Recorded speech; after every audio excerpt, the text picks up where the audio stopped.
Hi friends. హనుమంతుడు సీతారాముల దాసునిగా, రామభక్తునిగా, విజయ ప్రదాతగా హిందూ మతంలో అత్యంత భక్తి శ్రద్ధలతో కొలువబడే దేవుడు. ఆయనను హనుమంతుడని ఆరాధిస్తారు.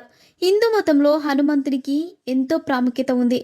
భారతీయులు నిత్యం ఆరాధించే దేవతామూర్తులలో ఆంజనేయ స్వామికి ఆనాది నుంచి ఒక విశిష్టమైన స్థానం ఉంది.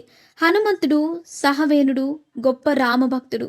అతి శక్తివంతమైన రామనామం స్మరణతోనే తన జీవితాన్ని చరితార్థం చేసుకున్న హనుమాన్ ఈ భూలోకంలోనే చిరంజీవిగా మిగిలిపోయారు.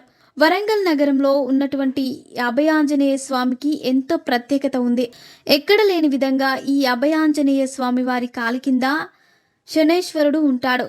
వరంగల్ నగరంలోని బస్టాండ్ వెనకాల ఉన్న గోవిందరాజుల గుట్ట కింద భాగంలో ఈ అభయాంజనేయ స్వామి ఆలయం కొలువైంది.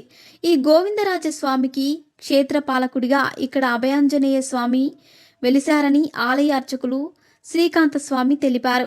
అయితే ఒకానొక సమయంలో ఈ శనేశ్వరుడు తన అహంకారంతో ఆ ఆంజనేయ స్వామిని పట్టుకునేందుకు ప్రయత్నించగా, నన్ను పట్టుకునే శక్తి నీకుందా అంటూ ఆంజనేయ స్వామి ఆ శనేశ్వరుని తన కాలు కింద తొక్కివేస్తాడట. దీంతో ఆ శనేశ్వరుడు ఆంజనేయ స్వామి కాలు కిందనే నిలిచిపోతాడు. అయితే ఆంజనేయ స్వామి కాలు కింద ఇలా శనేశ్వరుడు కనిపించడం చాలా అరుదు అని అర్చకులు తెలిపారు. 600 ఏండ్ల క్రితం ఆ ఋషుల స్వామివారిని ప్రతిష్ఠించారని తెలిపారు. ఇంత ప్రాముఖ్యత ఉన్నటువంటి ఈ దేవాలయానికి నిత్యం ఎంతో మంది వచ్చి ఆ స్వామివారిని దర్శించుకుంటారని చెప్పారు. ఆ స్వామివారికి నిత్యం దీపారాధనతో పాటు మంగళ, శనివారాల్లో ప్రత్యేక పూజలు నిర్వహించడం జరుగుతుందన్నారు. ఆ స్వామివారికి ప్రీతికరమైన తమలపాకు పూజ చేయడం జరుగుతుందన్నారు. ఆంజనేయుడి శరీరాన్ని చల్లబరచడం కోసం ఈ తమలపాకుతో పూజలు చేయడం జరుగుతుందన్నారు. అదేవిధంగా స్వామివారికి అత్యంత ప్రీతికరమైనవి అరటిపండ్లు, పాలు, వడమాల వేసి పూజలు చేపట్టడం జరుగుతుందని తెలిపారు.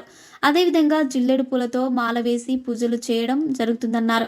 ఈ అభయాంజనేయ స్వామి వారికి భక్తులు తమలపాకు మీద శ్రీరామ అంటూ రాసి ఆకు పూజలు చేస్తారని చెప్పారు. వడమాల, తెల్ల జిల్లెడుతో కూడా పూజలు చేస్తారని చెప్పారు. శత్రుబాధలు, నరదృష్టి దోషాలు, అనారోగ్య సమస్యలు, భయాందోళన ఉన్నవారు ఈ పూజలు చేస్తే తమ సమస్యలు తొలగిపోయి కోరిన కోరికలు నెరవేరుతాయని అన్నారు. ఈ ఆంజనేయ స్వామి ఆ శ్రీరాముడికి ఎంత ప్రీతికరమైన శిష్యుడో ఆ భక్తులకి కూడా ఆంజనేయ స్వామి వారు అంత ప్రీతికరమైన దేవుడని, అందుకే ఈ ఆంజనేయ స్వామిని భక్తులు అన్ని విధాలుగా కొలుస్తారని తెలిపారు. మరిన్ని ఇంట్రెస్టింగ్ అప్డేట్స్ కోసం మా ఛానల్ని సబ్స్క్రైబ్ చేసుకోండి.